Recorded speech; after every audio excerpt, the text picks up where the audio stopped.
Drawing animals and wildlife is something I've done since I was a kid. I can't remember a time when I didn't draw animals. Whether you have the same goal of drawing wildlife, I've got some drawing insights for you. We'll start with the basics, move on to the nitty-gritty of drawing an animal head, and finish by discussing proportions and things like facial expressions in animals.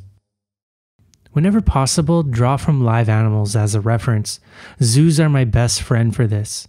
If you don't have access to a zoo, you can use wildlife reference photos. Whenever I travel abroad, I pay for safaris, guides, and other ways to access animals in the wild so I can take reference photos.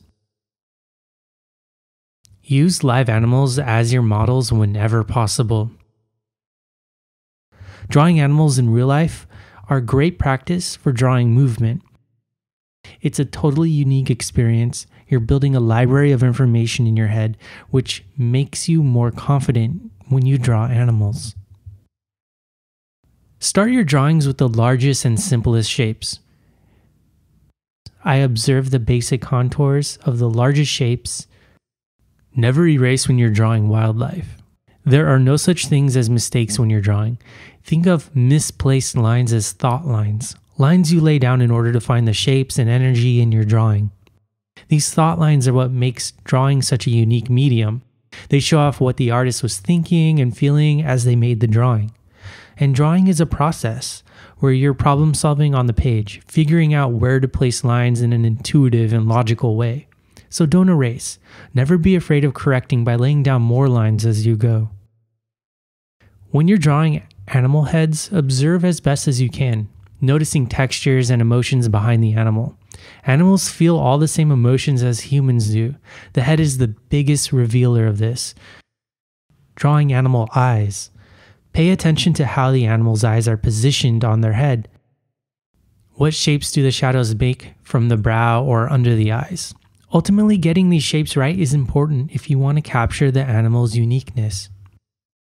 Noses can be challenging to draw. This is due to a lack of hard edges and key shapes. In fact, most noses are made up of a combination of shapes. I recommend taking a moment to observe and figure out what shapes construct the nose.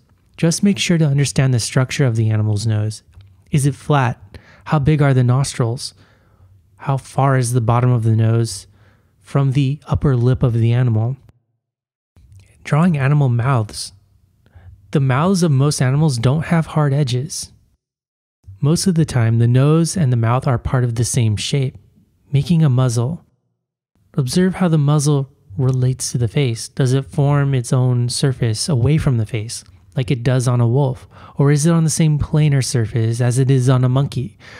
What about a seamless part of the head, such as it is on a horse? Or are the lips of the mouth their own shape, like they are on a camel? Pay attention to how the ears are positioned on an animal's head. Ask yourself if they're high or low. How do they relate to the rest of the head? Are they small or oversized? Also, how does the animal you're looking at position its ears when they are alert? Do they perk up? Is the texture of the fur different near or around the ears? Getting those proportions right is what will help your wildlife drawings look great.